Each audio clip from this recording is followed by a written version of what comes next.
Hello, welcome back to ReddyControls. In this video, we're going to talk about strings.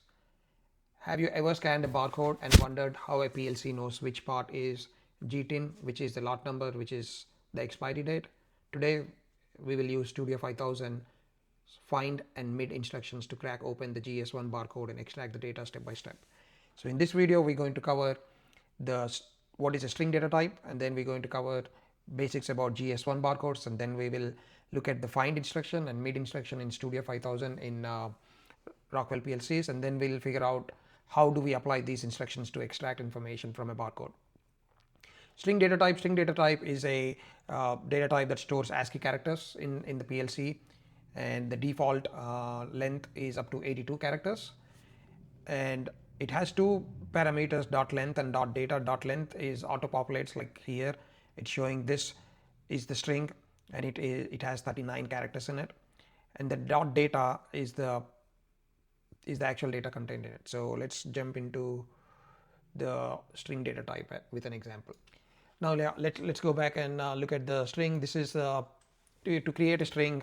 You create a string data type, you right click any controller tags and create new, and you could say my string, and in the data type select a string data type and create.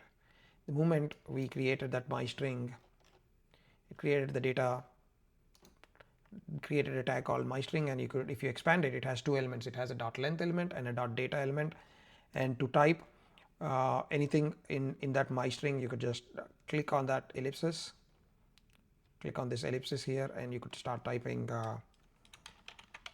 my string 1 2 3 4, right?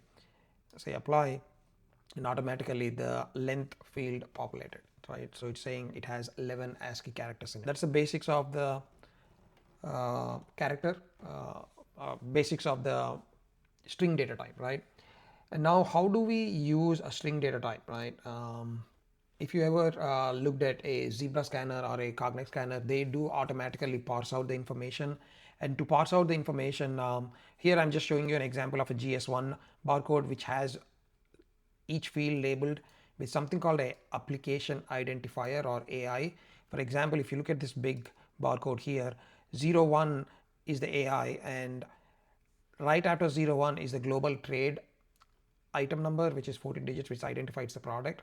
And then they have one more AI, application identifier 10, and any number after 10 will be the batch number or the lot number, which could be of variable length. And then you have 17, and after 17, anything after 17 is a year, month, and a day for the expiry date, right? So we'll try to take an example. Say this was the barcode that we got from a barcode reader, and we had to extract the batch number, right? How do we do that? That's how, this is where I'm going to explain about the find instruction and the mid instruction. So what I created here in my PLC here, I already pre-populated to save the time. The barcode response is this one. If we monitor barcode response, so 01, anything after 01 all the way up to 10 here is a GTIN, but anything after 10 and the close bracket is the batch number. So we have to extract it, right? To extract it, first what we need to do is find our application identifiers. So that's where the find instruction comes in, right?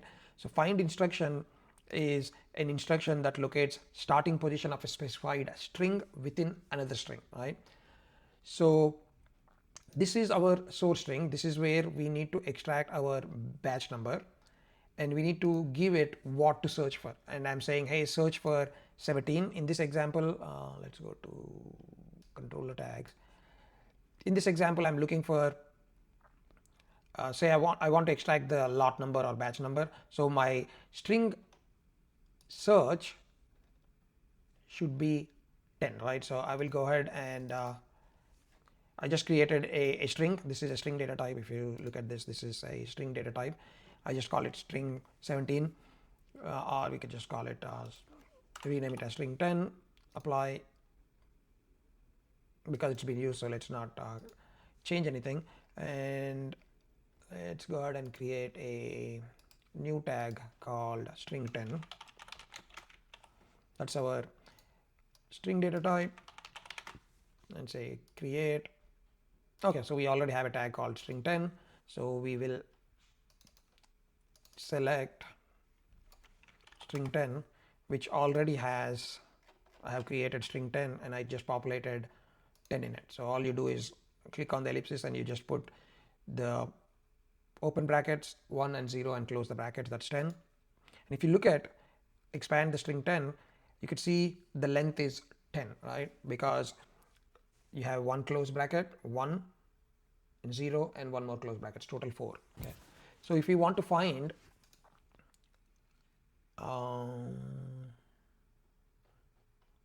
let's also create, so what did we do is it went in and counted and found string 10 at a position of 19, right?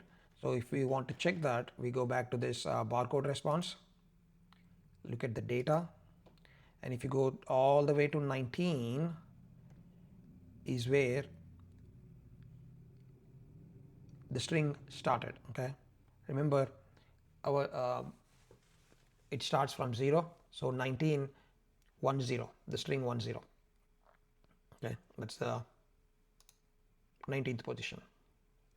So you see this going back and forth because it's continuously finding. So let's give it a insert XIC, just we'll just create a find trigger, create a new one, and assemble that. So let's minimize that. So now when I trigger it, it found it on 19th, right? Now if I have to find the rest of the string, which is the lot number, this is where mid instruction comes in. So we know at 19 we have the start of this, and we know the length of this is 4, so we add 19 plus 4 is 23rd position, right? From 23rd position is where my batch number starts, so we put in 23 here, 19 plus 4 characters. So same mid instruction is mid instruction, it copies specified number of ASCII characters from a string and stores them into another string, right? So all I'm doing here is we want to extract 7 characters. We know the lot number is 7 characters, 1 which is H9962667, 1 2 3 4 5 6 7. So we want to extract 7, and where do we want to start? We want to start from 23rd, right? So you could make this a formula here. So let's do this here. Instead of this, we'll say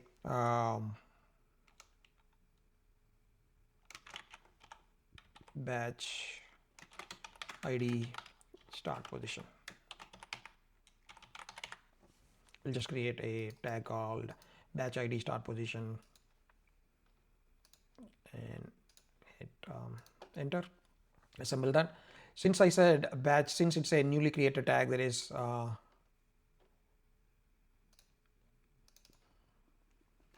insert XIC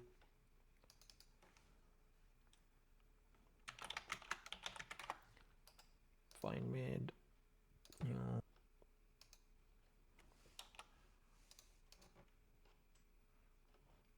so my batch start position is 0, so this has to be a 1 start position of 1. So since I have a start position of 0, it's not finding anything. But once I put my start position as, since we know the string 10 position, the start of string 10 is 19. Why is this position resetting? String position is 19, because it's continuously 19. So we'll go ahead, and what we will do here is add instruction, and we'll take position 19 and add 4 to it and store that into batch ID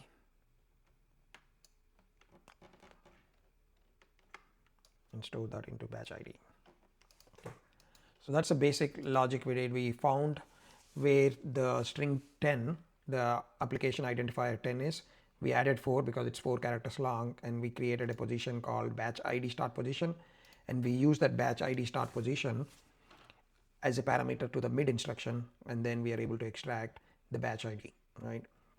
In here we know it's a fixed length of 7, that's why we put it. But if it's a variable, you could put your logic to find variable characters. But that's how the gist of this video is, to help you understand how the find instruction works and how the mid instruction work.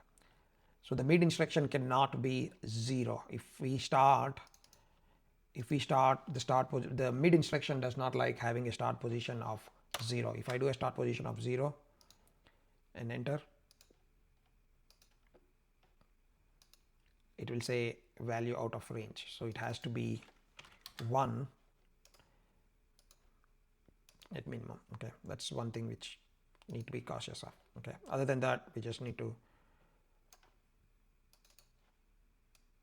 change that to the thing. So same concept.